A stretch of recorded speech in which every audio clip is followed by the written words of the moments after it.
नमस्कार, बहुत बहुत स्वागत है आपका आदि टीवी पर। मैं हूं आपके साथ पारुल। देखिए, नतीजे आना शुरू हो गए। इस वक्त बड़ी खबर आपको बता देते हैं। सीएम अशोक गहलोत इस्तीफा देंगे। राजभवन जाकर गहलोत इस्तीफा देंगे। देखिए, राजस्थान से जो नतीजे, जो रुझान सामने आ रहे हैं, उसके बाद जाहिर है ये होना ही था। अशोक गहलोत इस्तीफा देने के लिए राजभवन जाएंगे। बीजेपी के बहुमत के बाद अब अशोक गहलोत अपने पद से इस्तीफा देंगे। बड़ी खबर आपको बता रहे राजस्थान से, जहां सीएम अशोक गहलोत राजभवन जाकर इस्तीफा देंगे।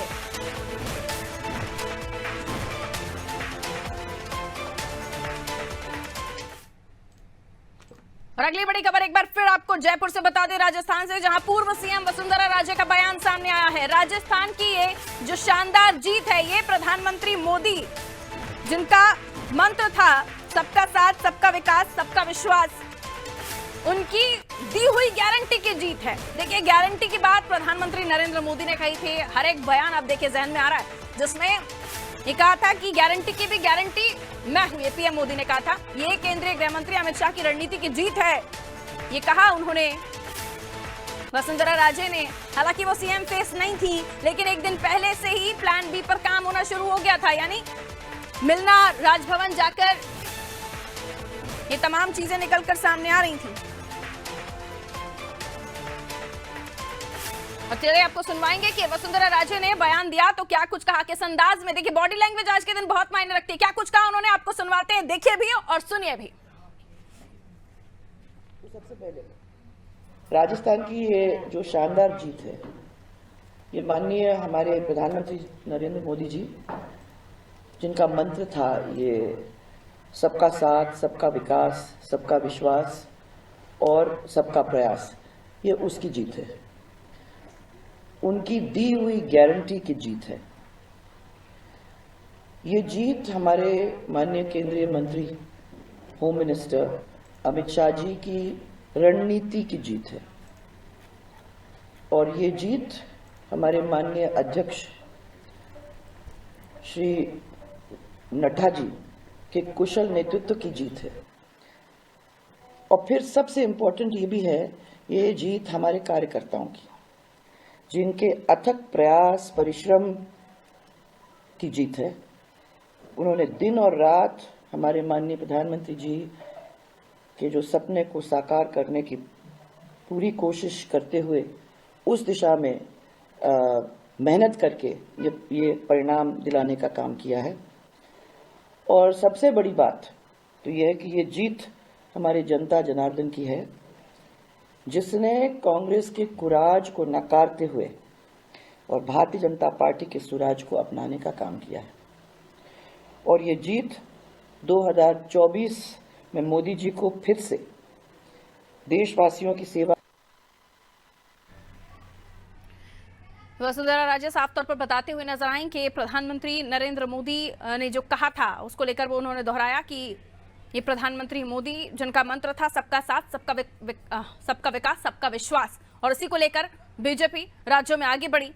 ये केंद्रीय गृह मंत्री अमित शाह की रणनीति की जीत है। देखिए, पहले भी इसको लेकर कई तमाम की चर्चा हो चुकी है कि खुद गृह मंत्री अमित शाह ने स्टेट्स में मोर्चा संभाला हुआ था। और चाहे वो राजस्थान की बात कर लीजिए, छत्तीसगढ़ की स्पेशल, और मध्य प्रदेश में तो स्पेशली उनकी रणनीति पर ही काम हो रहा था। और इसी बीच इंदौर से खबर आपको बता दें, इंदौर 1 से प्रत्याशी कैलाश विजयवर्गीय का बयान सामने आया है। भाजपा के राष्ट्रीय महासचिव, हाई प्रोफाइल हैवीवेट नेता, भाजपा मध्य प्रदेश में विकास करेगी। बीजेपी एमपी को फिर विकास के पथ पर लेकर जाएगी। कैलाश विजयवर्गीय का बयान। बीजेपी एमपी को फिर विकास के पथ पर लेकर जाएगी, कहना है कैलाश विजयवर्गीय का।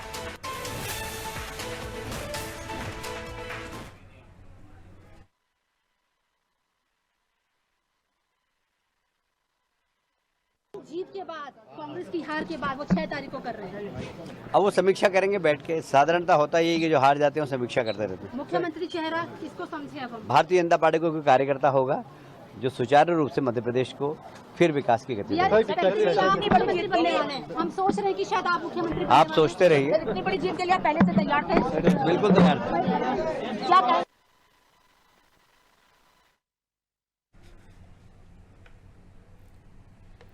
तो देखिए अब तमाम जगहों से जो स्थितियां सामने आ रही हैं स्टेट से, ये साफ हो चला है कि भारतीय जनता पार्टी 3 स्टेट्स में अपनी पूर्ण बहुमत के साथ सरकार बनाती हुई दिख रही है। मेहमान हमारे साथ जुड़ गए हैं, उनसे हम इस चर्चा को आगे बढ़ाएंगे। आशीष तिवारी जी हमारे साथ जुड़े हुए हैं भारतीय जनता पार्टी से। आशीष जी बहुत बहुत स्वागत है आपका। रीना सक्सेना जी प्रवक्ता आम आदमी पार्टी से हमारे साथ स्टूडियो में मौजूद है, बहुत स्वागत मैडम आपका। सूर्यकांत चतुर्वेदी जी वरिष्ठ पत्रकार हमारे साथ जुड़े हुए हैं, सर आपका भी बहुत बहुत स्वागत। और अतुल तारे जी वरिष्ठ पत्रकार हैं हमारे साथ जुड़े हुए हैं, सर आपका भी स्वागत। सबसे पहले मैं अतुल तारे जी आपसे शुरुआत करूंगी। रुझान साफ आ चुके हैं सर, काफी एक लंबा गैप हम देख रहे हैं, भारतीय जनता पार्टी विन करते हुए दिखाई दे रही है रुझानों में। शाम तक और भी तस्वीर साफ हो जाएगी, लेकिन जश्न मनने लगा है। नए कुर्ते जिन्होंने सिलवाए थे वो पहनेंगे, क्या कहिएगा सर? देश की जनता का जो आत्मविश्वास है उसकी वजह जी अतुल जी, अतुल जी आपकी ऑडियो में कुछ डिस्टरबेंस है सर, मैं लौट रही हूँ आपके पास, दोबारा से आपसे बात करूंगी। सूर्यकांत जी हमारे साथ जुड़े हुए हैं। सूर्यकांत जी, ये जीत ये माना जा रहा था कि मध्य प्रदेश में अच्छी स्थिति में आ रही है बीजेपी, लेकिन छत्तीसगढ़ और राजस्थान में इतना ज्यादा आंकलन नहीं था। लेकिन 3 स्टेट से जो रुझान निकलकर सामने आ रहे हैं उस पर फर्स्ट रिएक्शन आप क्या देना चाहेंगे? देखिए, मैं तो कहूंगा कि निश्चित रूप से प्रधानमंत्री नरेंद्र मोदी की गारंटी और अमित शाह जी का माइक्रो मैनेजमेंट, इन दोनों के अलावा जो कांग्रेस पार्टी है उसके भीतर जो अंदरूनी गुटबाजी थी, इन तीनों चीजों ने बड़ा काम किया इस चुनाव में। और यही वजह है कि मध्य प्रदेश के अलावा छत्तीसगढ़ और राजस्थान में जहाँ चुनाव के पूर्व आकलन किया जा रहा था कि वहां पर कांग्रेस फिर से शायद सत्ता में आ सकती है, लेकिन इन तीनों राज्यों में भारतीय जनता पार्टी को एक अच्छी सफलता मिली और तीनों ही राज्यों में लगभग भारतीय जनता पार्टी अपने पूर्ण बहुमत के साथ सरकार बनाती हुई दिख रही है। जी पारुल जी, यानी आपका मानना है कि मोदी मैजिक बरकरार? निश्चित रूप से मोदी मैजिक तो बरकरार है, साथ में जो माइक्रो मैनेजमेंट हुआ है उसका भी इसमें असर दिखा। और फिर अलग अलग राज्यों को लेकर जो अलग अलग कदम उठाए गए हैं, जैसे मध्य प्रदेश में लाडली बहना जो योजना चालू की है, उस योजना का व्यापक रूप से प्रभाव देखने को मिला है। आप देखिए, अगर पूरे मध्य प्रदेश में अभी तक जो चुनाव परिणाम आए हैं या जो रुझान आए हैं, उन रुझानों में अगर आप देखें तो जो मुस्लिम बाहुल इलाके माने जाते हैं, उन इलाकों में भी भारतीय जनता पार्टी के प्रत्याशियों को अच्छे मतों से जीत की ओर वो अग्रसर हो रहे हैं। और तो बड़े बड़े नाम जब ध्वस्त हो जाए कांग्रेस के, तो चिंता का विषय कांग्रेस के लिए भी बन जाता है सूर्यकांत जी, कि इतना सब कुछ करने के बाद भी क्या हुआ? निश्चित पारुल जी, आप देखिए केपी सिंह कितना बड़ा नाम है, जो अभी तक एक भी विधानसभा चुनाव नहीं हारे थे। फिर नेता प्रतिपक्ष डॉक्टर गोविंद सिंह, वो भी कभी चुनाव नहीं हारे थे। तो अगर इन चेहरों को चुनाव में हार का सामना करना पड़ रहा है तो निश्चित रूप से कांग्रेस के लिए तो बेहद सोचनीय स्थिति है। और मुझे लगता है कि इन मध्य प्रदेश की जीत में तीनों फैक्टरों ने मिलकर एक साथ काम किया है। वो तीनों फैक्टरों में से मैंने 2 आपको बता दिए, तीसरा लाडली बहना योजना है। तो इन तीनों फैक्टरों ने जो व्यापक रूप से मिलकर सामूहिक रूप से काम किया, उसकी परिणति यह है कि मध्य प्रदेश में पिछले 2-3 चुनाव देख लें, अगर आप जो विधानसभा चुनाव की जितनी सीटें भाजपा को मिली थी उससे कहीं ज्यादा सीटें इस बार भारतीय जनता पार्टी को अब तक रुझानों में मिलती हुई दिख रही है। एक बार अगर आप 2003 का जरूर छोड़ दें चुनाव, उस समय शायद 173 सीटें भारतीय जनता पार्टी को मिली थी, लेकिन इस बार ना तो कोई लहर थी, ना मतदाता कुछ बोलने की स्थिति में था। मतदाता जिस तरह से मौन साधे हुए था और जिस तरह से मतदान प्रतिशत में वृद्धि हुई है, उसको देखकर अनुमान लगाना बेहद कठिन बना हुआ था। लेकिन जब चुनाव परिणाम आना शुरू हुए तो उसके बाद एकदम से लोगों को समझ में आया, राजनीतिक विश्लेषकों को समझ में आया कि कहीं ना कहीं इन तीनों चीजों ने व्यापक रूप से काम किया। और यही वजह है कि मध्य प्रदेश में इतनी बड़ी जीत भारतीय जनता पार्टी को मिलने जा रही है। लौटूंगी इस वक्त बड़ी खबर हमारे दर्शकों को बता दें, शाजापुर से खबर है, जहां मतगणना स्थल पर विवाद की स्थिति बनी है, पथराव हो गया है। पुलिस ने आंसू गैस के गोले छोड़े हैं। कांग्रेस प्रत्याशी के हार के बाद यहां हंगामे की स्थिति बन गई। मौके पर भारी संख्या में पुलिस बल तैनात कर दिया गया है। तो मतगणना स्थल पर पथराव की स्थिति, जहां आंसू गैस के गोले छोड़े हैं। आपको बता दें, पुलिस ने कांग्रेस प्रत्याशी के हार के बाद यहाँ पर हंगामा करते हुए समर्थक दिखाई दिए। मौके पर भारी संख्या में शाजापुर में पुलिस बल तैनात कर दिया गया है। तो देखिए, इससे पहले सुरक्षा को ध्यान में रखते हुए पुलिस ने अपनी तैयारी कर रखी थी कि कहीं भी किसी तरह की स्थिति ना खराब हो। और शाजापुर में इस वक्त पथराव की खबर है। तो शाजापुर में कांग्रेस प्रत्याशी के हार के बाद हंगामा हुआ है, आपको बता दें।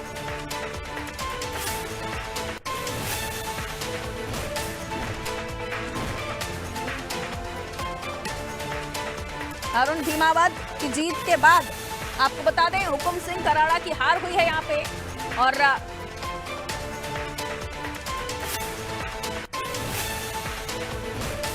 जो स्थिति इस वक्त बनी है वहां पर पथराव की स्थिति हुई है, जिसके बाद पुलिस ने मोर्चा संभाला, आंसू गैस के गोले छोड़े गए।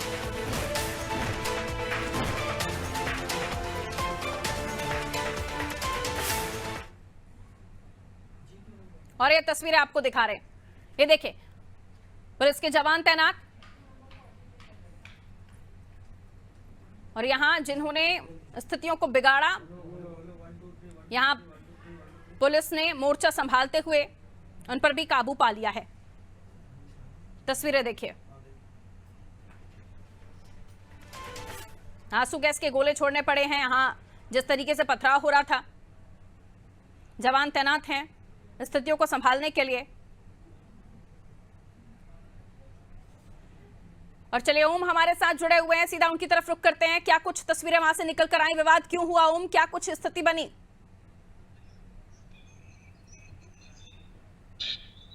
ओम डिवाइस म्यूट है आपका, आवाज नहीं आ रही है, लौटूंगी। तो तस्वीरें आपको दिखा रहे हैं जहां जवान स्थितियों को संभाल रहे हैं, आंसू गैस के गोले छोड़े गए हैं, पथराव की स्थिति बनी है। ओम की आवाज हम तक नहीं आ रही, अभी हम उनसे अपडेट लेने की कोशिश करेंगे कि आखिर अभी क्या स्थिति बनी हुई है।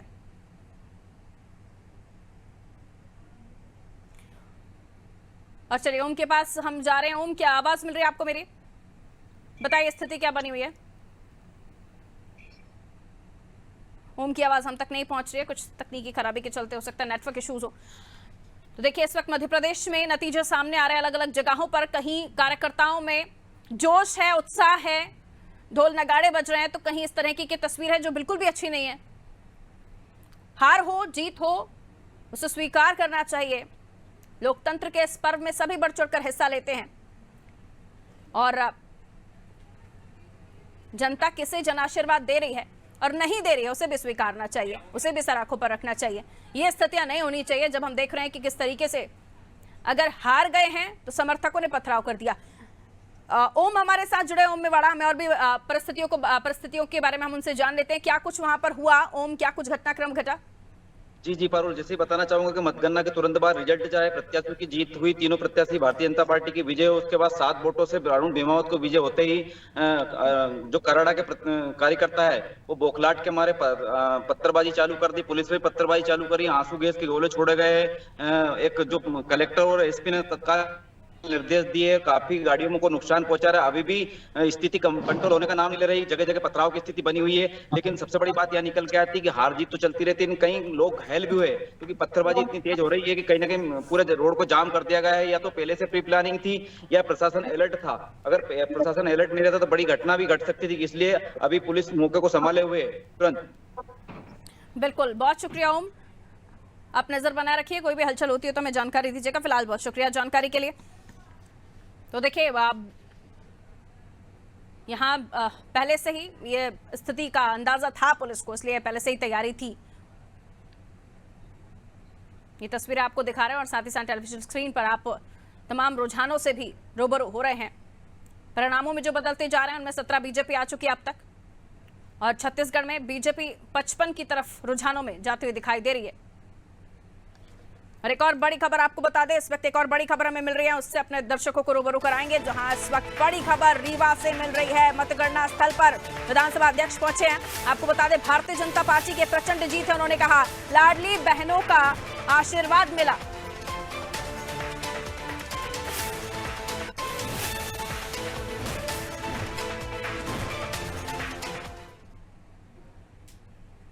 क्या कुछ कहा उन्होंने आपको भी सुनवाएंगे।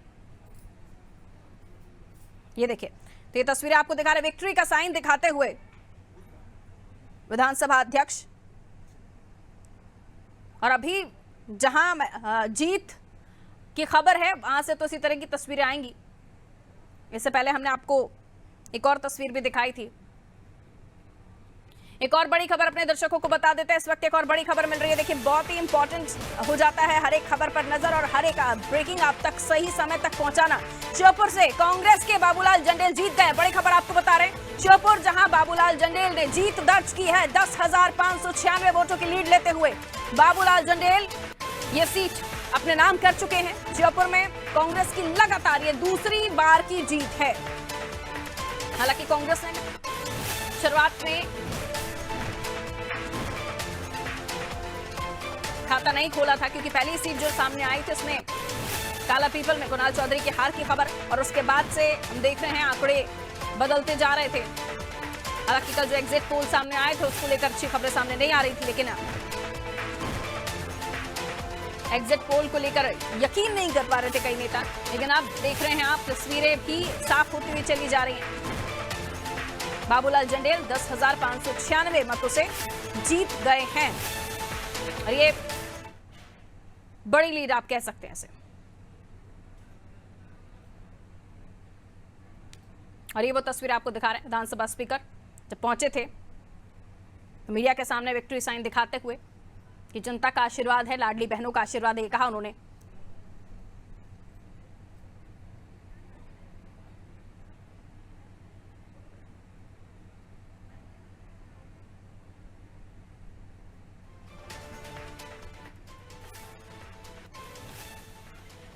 और चलिए, तमाम मेहमान हमारे साथ बने हुए हैं और हमारे साथ इस वक्त राजेश रोटिया सर ने ज्वाइन किया है, वरिष्ठ पत्रकार हैं। आप बहुत बहुत स्वागत करते हो सर। सूर्यकांत सर ने बताया कि वो किस तरीके से सिलेक्शन को देख रहे हैं। अब मैं आपकी टिप्पणी चाहूंगी, आप क्या देख रहे हैं, क्योंकि अब इलेक्शन हो गया है, रिजल्ट्स भी सामने आ चुके हैं। कई लोगों ने सोचा भी नहीं था कि इस तरह के परिणाम निकलकर सामने आएंगे, लेकिन किन मुद्दों पर आपको लगता है कि बीजेपी ने, क्योंकि एंटी इनकम्बेंसी की बात भी की जा रही थी, कई मुद्दों पर कांग्रेस ने भी घेराबंदी कर रखी थी? देखिए मैडम, सबसे बड़ी चीज़ ये चुनाव का जो अगर लबोलुआब कहें तो जीती हुई बाजी को कैसे हारें ये आदमी कांग्रेस से सीख सकता है, और हारी हुई बाजी को जीत में कैसे तब्दील कर सकते हैं ये भारतीय जनता पार्टी से सीख सकते हैं। 23 जुलाई को जब प्रियंका गांधी ग्वालियर आई थी तो उन्होंने कांग्रेसियों को केवल एक ही मंत्र दिया था कि आप केवल शिवराज और शिवराज सरकार को देखें, क्योंकि एंटी इनकम्बेंसी का फैक्टर उनके खिलाफ है, और बाकी किसी को ना देखें, ना सिंधिया को देखें, ना कैलाश विजयवर्गीय को देखें, ना किसी और को देखें। इस चीज़ को भाजपा के हाईकमान ने तुरंत भांप लिया, क्योंकि वो समझ गए थे कि 2003 जैसे हालात बन रहे हैं जब बीजेपी ने दिग्विजय सिंह को केवल टारगेट करके चुनाव लड़के और जीता था। तो उन्होंने अमित शाह ने 5-6 और जो कद्दावर नेता थे मध्य प्रदेश कांग्रेस के, उनको उतार कर शिवराज से फोकस हटा दिया। नंबर एक चीज़ तो एकदम शिवराज के प्रति जो एकदम इनकम्बेंसी का जो फैक्टर जा रहा था, और कांग्रेस ये समझ रही थी कि जनता का शिवराज से या भाजपा की सरकार से जो विरोध है वो हमें वोट दिला देगा, तो वो फैक्टर ख़त्म हो गया। दूसरी चीज़ ये कि जो लाडली बहना योजना है वो उसने 77 विधानसभा क्षेत्रों में काफ़ी काम किया है, क्योंकि 77 विधानसभा क्षेत्र ऐसी थी जहां महिलाओं ने 80% से ज़्यादा वोट किए हैं। इनमें से 7 विधानसभा क्षेत्र तो वो थे जहां पर कि महिलाओं ने पुरुषों के मुकाबले ज़्यादा वोट डाले, ठीक है, उनका वोट प्रतिशत ज़्यादा था। तो दूसरा फैक्टर तो ये है।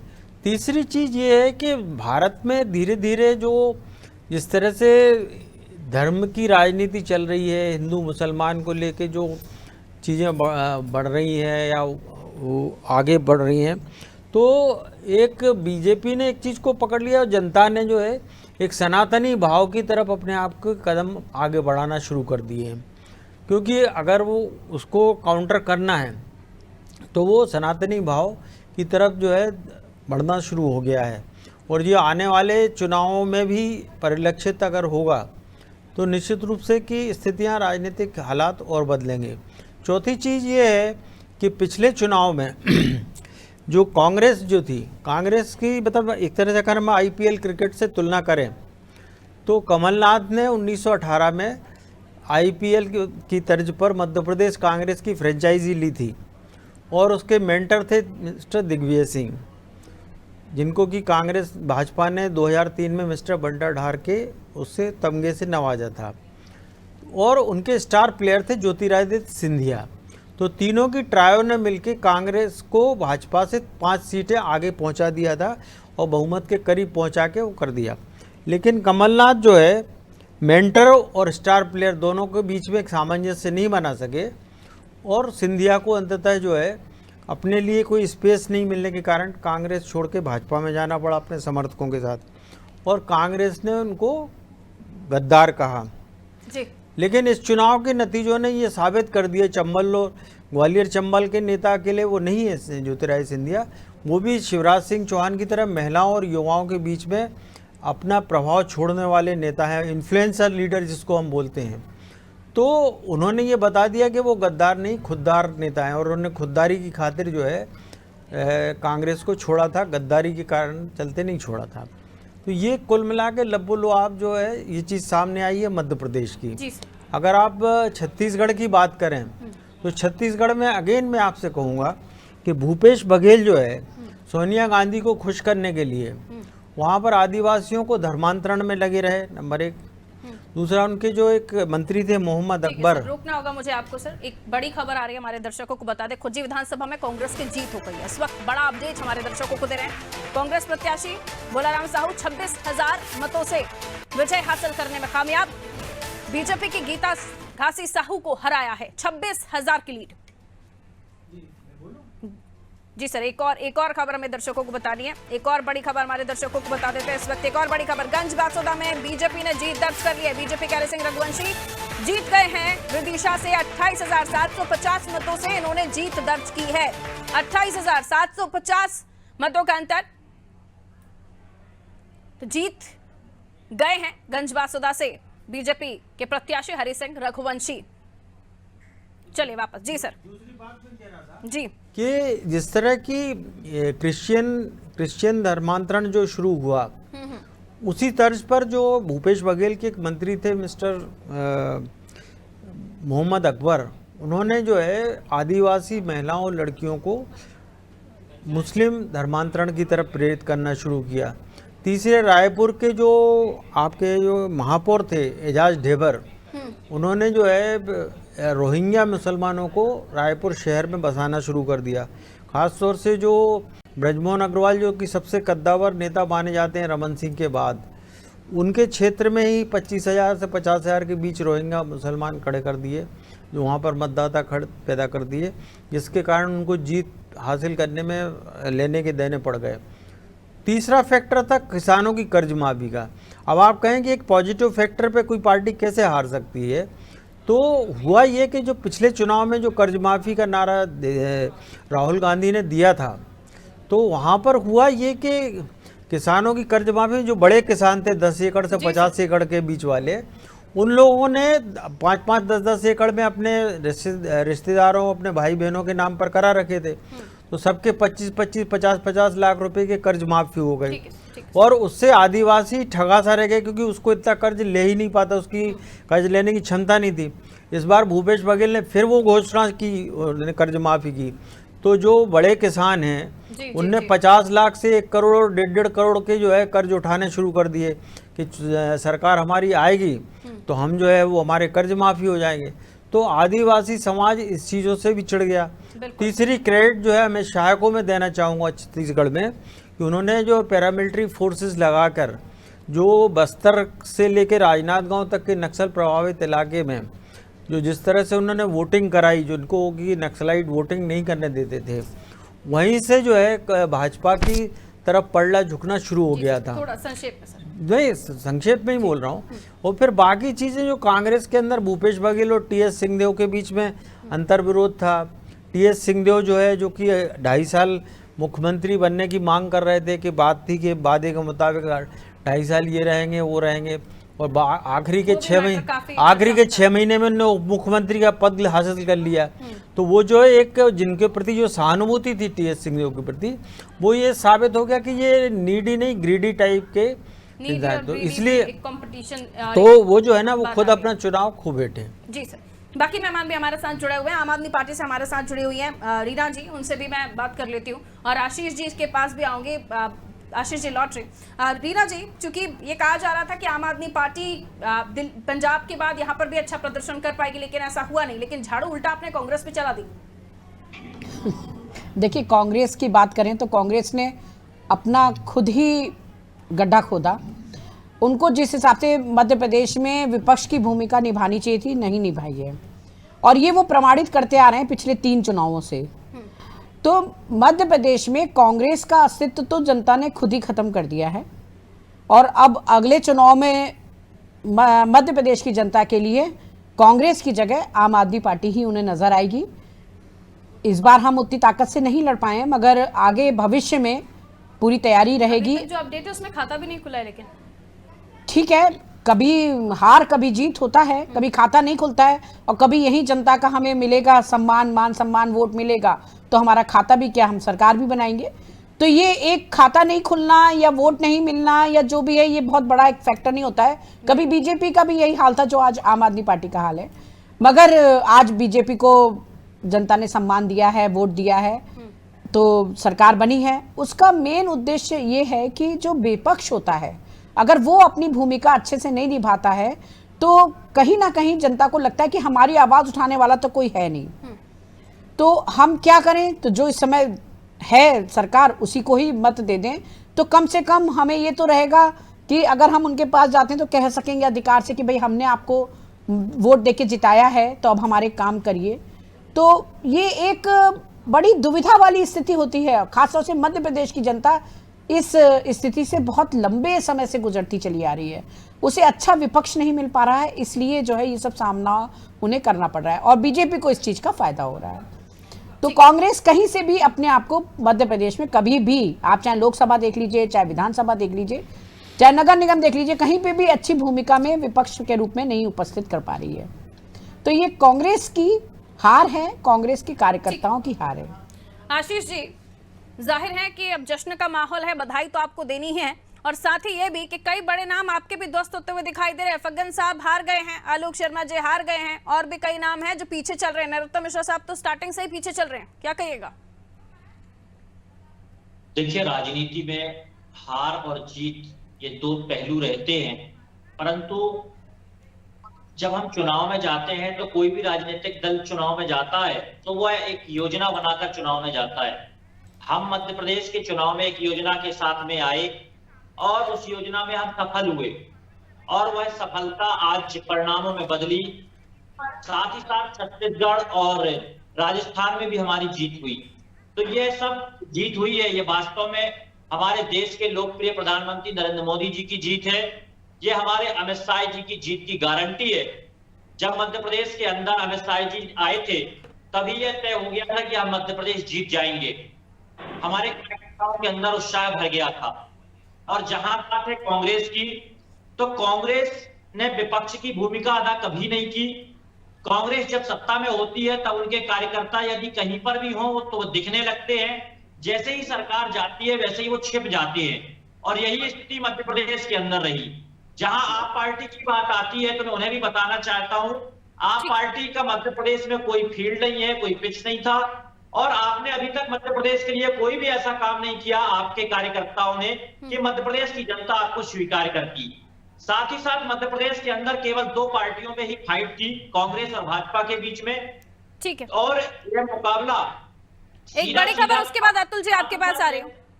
एक और बड़ी खबर हमारे दर्शकों को बता दें, उसके बाद अतुल जी मैं फटाफट से आपके पास आ रही हूँ, आप काफी देर से वेट कर रहे हैं। रायगढ़ से खबर आपको बता रहे हैं, जहां खरसिया विधानसभा में कांग्रेस की जीत हो गई है। बड़ी खबर रायगढ़ से, कांग्रेस प्रत्याशी उमेश चंद कुमार पटेल यहां से जीत दर्ज कर चुके हैं। 22,192 वोटों से उमेश पटेल ने जीत दर्ज कर ली है। रायगढ़ से खरसिया विधानसभा सीट के लिए अपडेट, कांग्रेस की जीत हुई है यहाँ पे। अतुल जी, ठीक है, अतुल जी के पास जा रहे हैं। अतुल जी, आपका क्या एनालिसिस सर, अब तक जो स्थितियां सामने आ रही हैं उसमें क्या कारण आप मानते हैं बीजेपी की जीत का, और कांग्रेस को किस तरह के समझाइश आप देना पसंद करेंगे? अतुल जी आवाज मिल रही है सर? जो मैं आरंभ में आपको कहना चाह रहा था, यह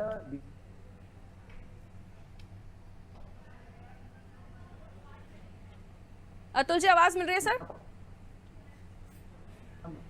चलिए मैं लौट रही हूँ सर, कुछ दिक्कत है सर आपके यहाँ से। आप सूर्यकांत जी, जाहिर है काफी सारी चीजें सरोठिया साहब, आ रही आवाज सर? अतुल जी आपको?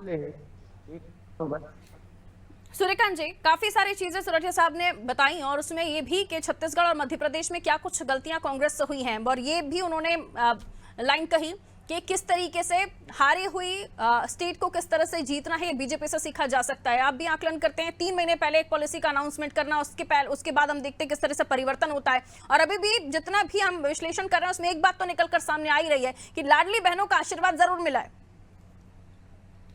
निश्चित रूप से पारुल जी, कर्नाटक और हिमाचल प्रदेश में जिस तरह भारतीय जनता पार्टी को हार मिली थी, मुझे लगता है उससे भारतीय जनता पार्टी के केंद्रीय नेतृत्व ने सबक लिया और उन्होंने एक नई रणनीति के साथ मध्य प्रदेश में, राजस्थान में और छत्तीसगढ़ के चुनाव में अपने प्रत्याशियों को उतारा। आपने देखा होगा जब भारतीय जनता पार्टी की दूसरी सूची आई और उसमें 7 बड़े कद्दावर नेता जो सांसद हैं या राष्ट्रीय महासचिव कैलाश विजयवर्गीय, इन लोगों के जब नाम सूची में आए तो सारे लोग चौंक गए।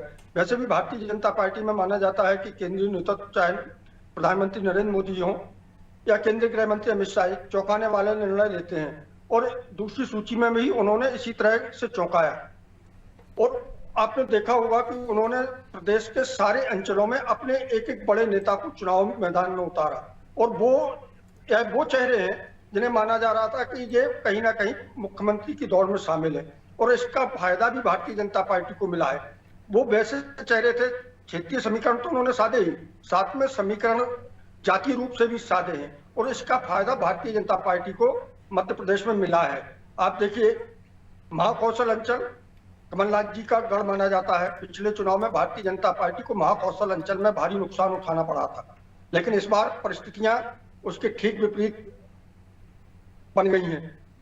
महाकौशल में जितनी सीटें हैं उन सीटों में भारतीय जनता पार्टी और कांग्रेस लगभग बराबर की स्थिति में आकर खड़ी हो गई है अभी मौजूदा स्थिति में। जबकि पिछली बार चुनाव में सबसे ज्यादा नुकसान अगर भारतीय जनता पार्टी को कहीं हुआ था तो वो महाकौशल अंचल में हुआ था, और यही वजह है कि भारतीय जनता पार्टी इतनी बड़ी जीत की ओर अग्रसर है। दूसरा जो भारतीय जनता पार्टी को फायदा मिला है, रोकना होगा मुझे, माफी के साथ आपको रोक रही हूँ। इंदौर विधानसभा क्रमांक 3 और 4 में बीजेपी की जीत हो गई है। इंदौर 3 में बीजेपी के गोलू शुक्ला 14,000 मतों से जीत गए, और इंदौर 4 में बीजेपी के मालिनी गौड़ 69,000 वोटों से जीती है। 69,000 की लीड लेते हुए मालिनी गौड़ ने अपनी जीत दर्ज कर ली है इंदौर 4 विधानसभा सीट पर। इंदौर 3 पर बीजेपी के गोलू शुक्ला 14,000 मतों से जीत गए। लगातार आप देखें नतीजे सामने आने लगे, तस्वीर लगभग साफ, लेकिन अब कई और भी बड़े नाम हैं जिनका इंतजार करना होगा। एक और बड़ी खबर हमारे दर्शकों को बता देते हैं, एक और बड़ी खबर जल्दी से बता दीजिए। इंदौर विधानसभा 2 में बीजेपी ने जीत दर्ज की है। रमेश मेंदोला की जीत हुई है। रमेश मेंदोला 1 लाख से अधिक मतों से जीत दर्ज करने में कामयाब हुए। रमेश मेंदोला ने रमेश मेंदोला ने अपना खुद का रिकॉर्ड तोड़ दिया है। सबसे अधिक लीड लेते हुए जीत दर्ज किया रमेश मेंदोला ने। बड़ी अपडेट, बड़ी खबर, इंदौर विधानसभा 2 बीजेपी की जीत। अब तक अपना खुद का रिकॉर्ड तोड़ते हुए रमेश मेंदोला ने 1 लाख की लीड लेते हुए इस सीट पर अपना परचम लहराया है, एक बार फिर कमल खिलाया है।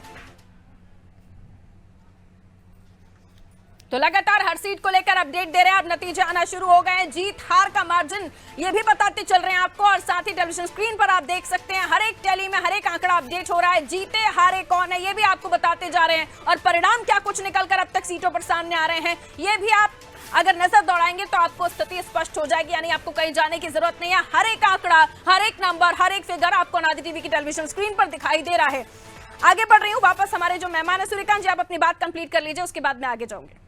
सूर्यकांत जी, देखिए, महाकौशल के बाद जो दूसरा अंचल है वो मालवानीवाड़ अंचल था, जहां पर भारतीय जनता पार्टी को पिछली बार नुकसान उठाना पड़ा था। उस नुकसान की वजह थी कि जैस के जो नेता थे हीरालाल अलावा, वो कांग्रेस में शामिल हो गए, कांग्रेस के टिकट पर चुनाव लड़े। लेकिन इस बार उस अंचल में सारी स्थितियां विपरीत थी, उसकी वजह अलग अलग है। एक तो भारतीय जनता पार्टी ने कैलाश विजयवर्गीय जैसे कद्दावर नेता को विधानसभा चुनाव में उतारा जी, और उन्होंने पूरे क्षेत्र को संभाला, उसका व्यापक असर हुआ। दूसरा, इस बार जैस में 2 गुट हो गए, एक गुट जहां कांग्रेस के साथ था, दूसरे गुट ने अपने निर्दलीय प्रत्याशी उतार दिए, तो इसका खामियाजा भी कहीं ना कहीं कांग्रेस को उठाना पड़ा। फिर तीसरी जो जीत की सबसे बड़ी वजह है, कांग्रेस को सर्वाधिक नुकसान होने की वजह है जब इंडिया गठबंधन में तमाम राजनीतिक दल आपके साथ खड़े हैं, लेकिन आपने को लग रहा था कि मध्य प्रदेश में कहीं ना कहीं कांग्रेस अपने बलबूते पर सरकार बनाने में सफल हो जाएगी और एंटी इनकम्बेंसी उसके साथ है, तो इसके चलते उन्होंने सपा जिन सीटों को मांग रही थी वहां पर उन्होंने पहले अपने प्रत्याशी उतार दिए, और फिर जिस तरह का बयान कमलनाथ जी का आया, जैसा पिछले चुनाव के बाद कमलनाथ जी का बयान किसके मामले में आया था, ज्योतिरादित्य सिंधिया के मामले में, उसका खामियाजा सरकार गिरने के रूप में कमलनाथ जी को उठाना पड़ा था। और दूसरा, इस बार उसी तरह की विवाद की स्थिति बनी मध्य प्रदेश में प्रत्याशियों को उतारने को लेकर। सपा प्रमुख ने 5 सीटों की मांग की थी, आपने उन्हें 5 सीटें नहीं, बल्कि आपने जिस तरह की बयानबाजी की, अखिलेश वखलेश, तो इसको लेकर उनमें नाराजगी बढ़ी और उन्होंने अपने कई सारे प्रत्याशी धड़ाधड़ उतार दिए जो जातिगत फैक्टर में भी फिट बैठते थे, और उन्होंने कहीं ना कहीं कांग्रेस को बड़ा नुकसान पहुंचा है, खासतौर पर बुंदेलखंड और विंध्य अंचल में, क्योंकि यह दोनों वो अंचल हैं जिनकी सीमाएं उत्तर प्रदेश से लगती हैं और कहीं ना कहीं उत्तर प्रदेश की राजनीति का असर इन दोनों अंचलों में होता है। तो इसका भी खामियाजा कहीं ना कहीं कांग्रेस को भोगना पड़ा है और इसका फायदा भारतीय जनता पार्टी को मिला है। तो इसलिए आप देखिए, केपी सिंह आपके लगातार जीतने वाले प्रत्याशी थे, वो लगातार जीतते आ रहे थे। चुनाव का समय आया, आपने उन्हें उनकी जो गृह सीट थी पिछोर, वहां से हटा के शिवपुरी कर दिया, और शिवपुरी की जगह वहां दूसरा प्रत्याशी भेज दिया, तो इसका भी कहीं ना कहीं नुकसान उठाना पड़ा। केपी सिंह तो हारे, आप पिछोर में भी हारने की स्थिति में आ गए। तो इस तरह की जब आपने कवायद की है, उसका नुकसान कहीं ना कहीं कांग्रेस को उठाना पड़ा है। मुझे लगता है कि अब कांग्रेस इससे सबक लेती नहीं लेती, मुझे तो लगता है कि राजनीतिक दल के तौर पर उन्हें समीक्षा करनी चाहिए और सबक लेनी चाहिए, क्योंकि अब वो स्थिति ना बने। अब स्थितियां दुरुस्त हो गई हैं, ये माना जाए। सूर्यकांत जी, वापस आ रही हूँ, एक बड़ी खबर है वो हमारे दर्शकों को बताऊं, उससे पहले मैं एक आपसे कमेंट ले लेती हूँ। एक और बड़ी खबर, रैली से गोपाल भार्गव की जीत, हाई प्रोफाइल सीट, हैवीवेट नेता गोपाल भार्गव, इनकी सीट पर सबकी नजर थी। रैली विधानसभा सीट से गोपाल भार्गव, 72,000 से अधिक मतों से गोपाल भार्गव ने सीट पर जीत दर्ज की है। बड़ी खबर, ज्योति पटेल नया चेहरा, लेकिन ये कहा जा रहा था कि गोपाल भार्गव के सामने इतना ज्यादा कह सकते हैं कि मजबूत चेहरा नहीं उतारा कांग्रेस ने। बहरहाल वापस हम मेहमानों की तरफ आ रहे हैं। राजेश साहब, आपके पास आ रही हूं और ये समझने की कोशिश, बयान कई आए, पनौती, फिल्मों के कैरेक्टर, हनुमान जी आ गए, महाभारत रामायण सब आ गई, और उसके बाद पनौती भी आया, लेकिन ये कहा गया बयानों के साथ साथ किस तरह से बीजेपी ने उन बयानों को हाथों हाथ दिया, क्या इनका भी फायदा हुआ है? ये तो बात की बातें हैं। सबसे पहली बात तो मैं ये कहूँ कि कांग्रेस में शुरू से ये कहा जा रहा था, कमलनाथ जी एक जिद पर अड़े थे कि हम सर्वे के हिसाब से टिकट देंगे, लेकिन जब टिकट बटे तो ऐसा लगा कि ये सर्वे के हिसाब के टिकट नहीं है, सर्वे सर्वा के हिसाब के टिकट है। और कम से कम 230 में से 100 विधानसभा सीटों के टिकट इन्होंने पहले दिन ही हारे हुए प्रत्याशियों को दिए। जो पहली 144 की सूची थी उसमें कम से कम 30 नाम ऐसे थे, और जो दूसरी सूची थी 88 की, उसमें 70 प्रत्याशी हारे हुए थे। बीजेपी ने भी 30 से 35 टिकट हारने वाले प्रत्याशियों को दे दिए थे, लेकिन कांग्रेस के 100 के मुकाबले वो 30-35 की गलती उनकी ढक गई। तो एक तो ये सबसे बड़ा मुद्दा ये, मैंने कमलनाथ के स्टाफ के लोगों तक ने टिकट बांटे हैं, आप कहने की बातें अलग हैं। दूसरी चीज़ ये कि हमेशा चुनाव के दौरान ऐसे लगता रहा कि कमलनाथ अपने बेटे नकुलनाथ को इस्टेब्लिश करने के लिए आतुर नज़र आ रहे हैं। उनने घोषणा कर दी कि हमारा बेटा जो है वो विधानसभा के प्रत्याशी के नाम घोषित करेगा, बाद में हाईकमान करेगा। उन्होंने कहा उनका बेटा जो है 7 तारीख को शपथ की डेट घोषित कर रहा है। दिग्विजय सिंह जी को अपने काबिल बेटे जयवर्धन सिंह को इस्टेब्लिश करना है, तो जयवर्धन सिंह का इस्टेब्लिशमेंट तो हो गया निश्चित रूप से। इस चुनाव के नतीजे अब जो भी आ रहे हों, आगे चल के जो युवा चेहरे उभर के सामने आएंगे तो उसमें जयवर्धन सिंह आए। और जो आप मुद्दों की बात कर रहे हैं, ये मुद्दे बहुत गौण रह गए थे, जो अमित शाह, मोदी, शिवराज सिंह की लाडली बहना योजना, इन सारी चीज़ों ने इतना वो किया, और कांग्रेस जो है ये जनता के भरोसे बैठ रही है कि जनता में आके घर बैठा के वोट दे देगी। बिल्कुल, और इसलिए ज़रूरी हो जाता है क्योंकि आप लोगों के पास ज्ञान का भंडार होता है और हम लोगों को ज़रूरी हो जाता है कि उन तमाम पॉइंट्स को बारीकियों से समझा जाए, ना केवल अभी से और पुरानी स्थितियों को भी भांपते हुए। जो कि मुझे कमांड मिल रही है, राजेश जी आपको जाना है, तो इसलिए मैं आपसे इजाज़त देती हूँ। बहुत बहुत शुक्रिया, आपने हमें समय दिया। लेकिन रीना जी हमारे साथ जुड़ी हुई हैं। रीना जी, आप क्या मानती हैं, क्योंकि अभी तक जो आंकलन निकल कर सामने आ रहा है उसमें सीटों को लेकर तो किसी तरह का कोई नंबर आपके पास नहीं है। आपने वोट कटर का काम किया है, क्योंकि किंग मेकर की भूमिका में तो कहीं दिखाई नहीं दे रहे आप, तो वोट कटिंग का काम किया। और आप क्या मानती, कितने % वोट की तरफ आप जाएंगी? मैं लौटूंगी आपके पास, आपसे जवाब लूंगी, लेकिन इस वक्त अपडेट के साथ मेरे सहयोगी हमारे साथ अस्मिता बनी हुई है, जो हमें और भी अपडेट से रूबरू कराएंगे। ओवर टू यू अस्मिता। बिल्कुल पारुल, देखिए अभी तक के जो रुझान सामने निकल कर आ रहे हैं उसमें बीजेपी कहीं ना कहीं आगे चलती निकल रही है, आगे बढ़ती नजर आ रही है। और अब कुछ हॉट सीट का हाल जान लेते हैं कि हॉट सीट पर क्या कुछ स्थिति है। सबसे पहले हम बात करेंगे इंदौर से, तो इंदौर 4 से मालिनी गौड़ यहाँ पर विजेता है, बीजेपी प्रत्याशी है और मालिनी गौड़ को यहाँ पर जीत मिली है। अगली विधानसभा सीट की अगर हम बात करें काला पीपल की, तो यहाँ पर बीजेपी प्रत्याशी घनश्याम चंद्रवंशी जीते हैं और कुणाल चौधरी को हराकर इन्होंने जो है काला पीपल की सीट अपने नाम की है। अगली विधानसभा की अगर हम बात करें सोनकच्छ, तो सोनकच्छ में भी बीजेपी प्रत्याशी राजेश सोनकर ने जीत हासिल की है। कांग्रेस प्रत्याशी सज्जन सिंह वर्मा को हराकर जीत का ताज जो है अपने नाम उन्होंने किया है। अगली विधानसभा की अगर हम बात करें जो सांची विधानसभा है, सांची विधानसभा में भी बीजेपी ने बहुमत से जीत हासिल करी है। डॉक्टर प्रभुराम चौधरी यहां से जीते हैं, इनसे जो है कांग्रेस प्रत्याशी को इन्होंने हराया है, डॉक्टर जीसी गौतम जी है उनको हराया। अगली विधानसभा सीट की अगर हम बात करें तो निवास, काफी ज्यादा महत्वपूर्ण सीट, हॉट सीट माना जा रहा था निवास को। यहां पर जो है चैन सिंह बरकड़े ने जीत हासिल की है, कांग्रेस प्रत्याशी है।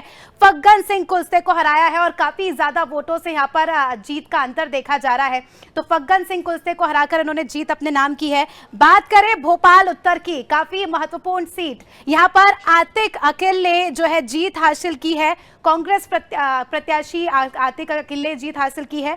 और बात करें अगर बुरहानपुर सीट की, तो यहां पर अर्चना चिटनिस जो कि बीजेपी प्रत्याशी है, इन्होंने जीत हासिल की है, सुरेंद्र सिंह सेरा को हराया है।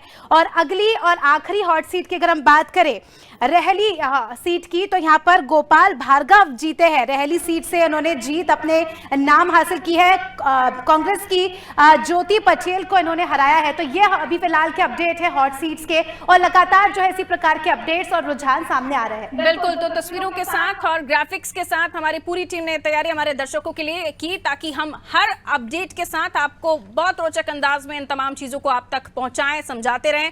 हमारे साथ मेहमान भी लगातार बने हुए हैं। आलोक जी, अगर आपको आवाज आ रही है तो प्लीज मुझे आप रिप्लाई कीजिएगा। मैं कोशिश कर रही हूं आपसे सवाल लूं, लेकिन आवाज नहीं पहुंच पा रही। आलोक जी आवाज, अतुल जी माफ कीजिए, अतुल जी आवाज मिल रही हो तो अतुल जी प्लीज आवाज दीजिएगा। अतुल जी आवाज मिल रही है सर? आपकी तो मिल रही है। अतुल जी बताइए सर, क्या देख पा रहे हैं आप, जो नतीजे सामने आ रहे हैं उसको लेकर क्या आपका एनालिसिस है सर? मैं बराबर ये कहना चाह रहा हूं कि ये जब चुनाव प्रक्रिया चल रही थी तब एक वरिष्ठ संपादक से मेरी बात हुई थी और लाइव डिबेट में उन्होंने ये कहा था कि अगर भारतीय जनता पार्टी 135 से ऊपर जाती है तो हमें पत्रकारिता की पढ़ाई फिर से करनी पड़ेगी। और यही आकलन मध्य प्रदेश के चुनाव को लेकर कई राजनीतिक पंडितों का था, लेकिन अब जब चुनाव के नतीजे सामने हैं, बीजेपी 150 नहीं संभवतः 160 से ऊपर जा रही है, तो ये निश्चित रूप से बताता है कि हमें परंपरागत रूप से राजनीतिक विश्लेषण करने के तौर तरीकों से अब ऊपर उठना चाहिए। देश का मतदाता परिपक्व हो रहा है और वो विधानसभा चुनाव के में भी जब मतदान करता है तो राष्ट्रीय परिप्रेक्ष्य में करता है। सनातन को डेंगू कहने वाले और सनातन का अपमान करने वालों को मतदाताओं ने सीधा सीधा तमाचा मारा है। और भारतीय संस्कृति को लेकर जो एक अभ्युदय हुआ है देश में, और आदरणीय श्री नरेंद्र मोदी जी की जो योजनाएं हैं, और उसके बाद मध्य प्रदेश भारतीय जनता पार्टी नेतृत्व ने, केंद्रीय नेतृत्व ने दो बहुत महत्वपूर्ण कार्य किए चुनाव के दौरान, कि एक जो नैरेटिव सेट करने की कोशिश की जा रही थी कि एंटी इनकम्बेंसी है, तो स्वाभाविक रूप से उन्होंने वो शिफ्ट करते हुए अपने बड़े नेता उतार दिए और सीएम शिवराज सिंह का फेस पीछे कर दिया। तो इससे जहां एक तरह से वो एंटी इनकम्बेंसी अगर है तो वो न्यूट्रल हुई, वहीं शिवराज जी के प्रति एक स्वाभाविक रूप से एक सहानुभूति लहर भी इसी चुनाव में महसूस की गई। और साथ ही साथ उनकी लाडली बहना योजना का जो देखा, मैं भी कई विधानसभाओं में चुनाव प्रचार के दौरान जाना हुआ, तो वास्तव में मातृशक्ति जिस प्रकार भारतीय जनता पार्टी और विशेषकर शिवराज जी के प्रति जो उनका भावनात्मक लगाव महसूस किया गया, तो लग रहा था कि राष्ट्रीय परिप्रेक्ष्य में और मध्य प्रदेश में लाडली बहना, ये दो मिलके एक अंडर करंट है। और इसको लेकर बार बार ओपीएस और तमाम तरह की बातें जो कांग्रेस और अन्य विपक्षी दल कर रहे थे, तो कांग्रेस की एक के बाद एक रणनीतिक भूलें और भारतीय जनता पार्टी के नेतृत्व का सुनियोजित प्रयास।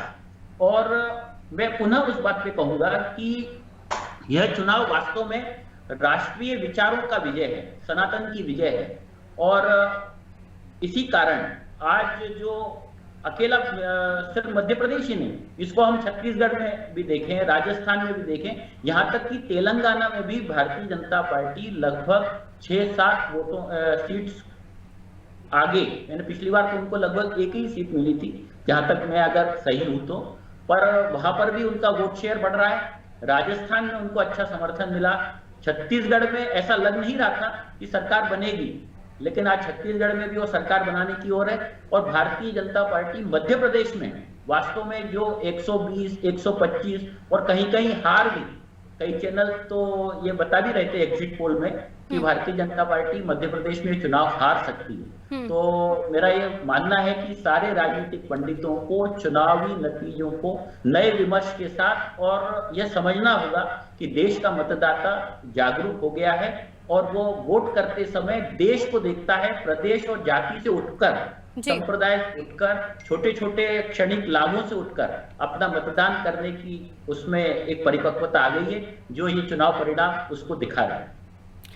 आशीष जी हमारे साथ जुड़े हुए हैं। आशीष जी, जाहिर है कि एक बहुत ही ज्यादा ट्विस्ट देखा है, जो जितने भी विश्लेषण कर रहे हैं उनका यही मानना है कि जब शुरुआती दौर में जो रुझान आ रहे थे या लोगों ने आकलन किया था कि एंटी इनकम्बेंसी है, स्थितियां ठीक नहीं लग रही हैं, बड़े बड़े नामों के साथ एंटी इनकम्बेंसी है, लेकिन उसके बाद जिस तरीके से आप लोगों ने वापसी की है, ये भी जाहिर सी बात है कि ये किसी को एक्सपेक्ट ही नहीं था कि इतनी नंबर सामने आ जाएंगे, जो फिगर सामने आए हैं। ये भी माना जा रहा है कि आप लोगों ने जो फ्री वाली पॉलिसीज दी हैं वो आने वाले समय में कितना आगे तक जाएंगे ये तो खैर आप ही लोग जाने, लेकिन इसने काफी फायदा दिया है और सही समय पर आपने चीजों को भांप लिया, इसीलिए भी आप विजय हासिल करने में कामयाब हुए हैं। लेकिन कांग्रेस ने भी बड़े बड़े नाम आपके ध्वस्त कर दिए, पहले भी मैंने कहा था। अब सवाल ये है कि जिस तरह से रणनीति के साथ आप लोग काम कर रहे हैं, आने वाले समय पर जो योजनाएं आपने अनाउंस की हैं उसे आप पूरा कर पाएंगे? आने वाले समय पर वादे दावे बड़े बड़े थे।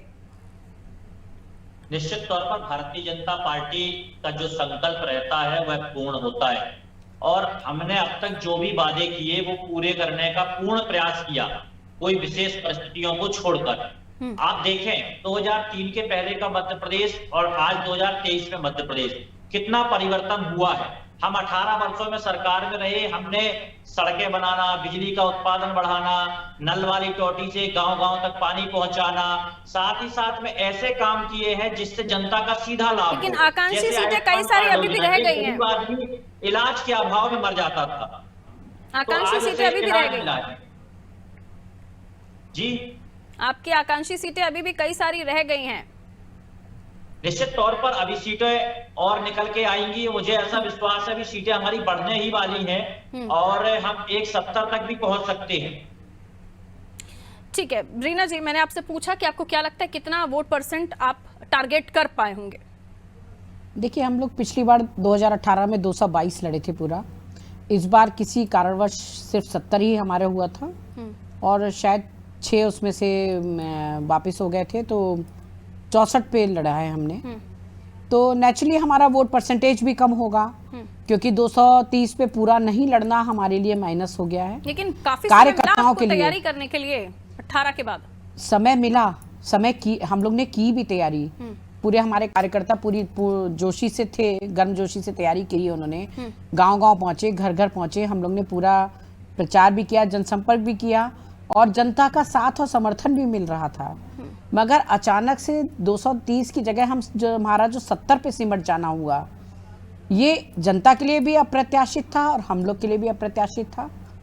अब क्या कारण था इसके लिए अब हम लोग की होगी मीटिंग, तब पता चलेगा कि क्यों ऐसा किया गया, क्यों ऐसा एकदम से अचानक 230 पे घोषणा करने के बाद सिर्फ हम 70 पे ही रह गए। ये एक बहुत बड़ा विषय है जिसमें हम आगे जो है वो करेंगे, मगर इतना जरूर इस चुनाव से निश्चित हो गया है कि भारतीय जनता पार्टी का मध्य प्रदेश में अब अगर कोई विकल्प बचता है तो वो आम आदमी पार्टी ही उन्हें आगे टक्कर देगी, क्योंकि अगर जब हम 230 पर सूर्यकांत जी मुस्कुरा रहे हैं 30 सेकंड में। सूर्यकांत जी क्योंकि छोटा सा कमेंट, छोटा सा कमेंट सूर्यकांत जी। जनता की सेवा करिए। सूर्यकांत जी, हाँ जी। कई बार जब संवाद हुआ, डिबेट हुआ, तो उसमें मैं भी साथ में रहा और आप पार्टी के प्रवक्ता भी रहे। वो लगातार दावे करते रहते थे कि मध्य प्रदेश में सरकार हम बनाने जा रहे हैं, मध्य प्रदेश में हमारे बगैर सरकार नहीं बनेगी। लेकिन जो राजनीतिक दल अपने पूरी सीटों पर प्रत्याशी खड़ा न कर सके, उसकी स्थिति मध्य प्रदेश में समझी जा सकती है। दूसरा, मुझे लगता है शायद मीना जी वो चीज यहाँ न कर पाए, लेकिन वो स्वीकार जरूर करेंगे कि आपको कहीं ना कहीं भारतीय जनता पार्टी, कांग्रेस या ऐसे दमदार प्रत्याशियों की तलाश थी जिन्हें उनकी पार्टी में या उनके दल ने टिकट नहीं दिया है, और उसकी तलाश में वो नाकामयाब रहे। आप देख लीजिए मध्य प्रदेश में आपके जो भी प्रत्याशी हैं, जो थोड़े दमदार प्रत्याशी माने जा रहे हैं या जिन्होंने अच्छा प्रदर्शन अभी तक किया है, वो सारे के सारे कई दूसरी बाहरी दलों से आए हैं। तो मुझे लगता है कि सिर्फ आप पार्टी को सबसे ज्यादा नुकसान इसी का उठाना पड़ा है, क्योंकि आपके साथ जाने के लिए ऐसे कोई बड़े चेहरे नहीं मिले जिनकी तलाश में आप पार्टी थी। तो मुझे लगता है कि कहीं ना कहीं इसके लिए आपका केंद्रीय संगठन, प्रदेश का संगठन दोषी है, जो मध्य प्रदेश में अपने संगठन को खड़ा नहीं कर सके। जी सर, जी सर। और तीसरा फ्रंट वैसे भी मध्य प्रदेश की जनता अलाउड ही नहीं करती, 2 ही दल मध्य प्रदेश में दिखाई देते हैं। लेकिन अब क्या चीजें बदलेंगी? छोटा सा कमेंट सर आपका, अतुल तारे जी। अब क्या स्थितियां बदलेंगी, क्योंकि कांग्रेस की भी स्थिति ठीक नहीं दिख रही है मध्य प्रदेश में? तारे जी। निश्चित रूप से ये चुनाव कांग्रेस के लिए भी बहुत गहन आत्मविश्लेषण का अवसर देता है। यद्यपि वो कितना कर पाएंगे, क्योंकि टिकट बंटवारे के समय ही एक दूसरे के कपड़े फाड़ने की बात आदरणीय कमलनाथ जी और दिग्विजय जी के हमने मंचों पे सुनी है। तो कांग्रेस आत्ममंथन करेगी, इसकी संभावना तो कम है। और लेकिन भारतीय जनता पार्टी के लिए यह फिर एक बहुत बड़ा अवसर है, क्योंकि 2024 लोकसभा चुनाव अत्यंत समीप है। तो भारतीय जनता पार्टी ने एंटी इनकम्बेंसी को प्रो इनकम्बेंसी में बदला है। और निश्चित रूप से मेरा ये मानना रहता है कि लोकतंत्र में विपक्ष की अपनी एक भूमिका है, लेकिन आज जो परिस्थितियां दिखाई दे रही हैं, वहां विपक्ष को जनता की नब्ज पकड़ने के लिए एक बार फिर बहुत गहनता से विचार करना पड़ेगा, अन्यथा ये सारी पार्टियां धीरे धीरे अप्रासंगिक हो रही हैं, ये हमारे सामने आ रहा है। बहुत बहुत शुक्रिया आप सभी का हमारे साथ चर्चा में जुड़ने के लिए। तो देखिए, देश के 4 राज्यों में चुनाव हुए, मतदान हुआ, जनता ने भी खूब उत्साह के साथ अपना मतदान किया। अब नतीजे सामने आ रहे हैं और आप नंबर्स देख रहे हैं। बीजेपी की 14 सीटें बीजेपी अब तक जीत चुकी है। वहीं हम रुझानों की बात करें तो 167 पे बीजेपी दिखाई दे रही है, और इसी तरह 2 और अन्य राज्यों पे भी बढ़त बनाए हुए बीजेपी दिखाई दे रही है। बड़े बड़े नेता जिनके जो अंगद का पैर बनकर अपने गढ़ में जमे हुए थे, उनकी भी सीटें हम देख रहे हैं। सज्जन सिंह वर्मा उनमें एक नाम है। हमने देखा शुरुआती जो आंकड़ा आया उसमें हमने देखा कांग्रेस के कुणाल चौधरी की हार से जो सीटों के नतीजे हैं उनका खाता खुला। और ऐसे ही अब हम देख रहे हैं कि अलग अलग जो सीटों पर नतीजे सामने आ रहे हैं, लेकिन अब आंकलन किया जा रहा है कि आखिर कांग्रेस की स्थिति की वजह क्या है, कांग्रेस आखिर क्यों गर्त में जाती हुई दिखाई दे रही है। हर एक सीट पर जो रुझान आ रहा है वो आप देख रहे हैं टेलीविजन स्क्रीन के आर पार। सारी जगहों पर ग्राफिक्स चल रहे हैं, नंबर्स फिगर सामने हैं आपके, हर एक सीट पर रुझान बता रहे हैं, नतीजे भी आपको फटाफट बता रहे हैं। सबसे पहले कोशिश होगी हमारी, फिलहाल छोटे से ब्रेक के लिए रुक रहे हैं, जल्द हाजिर।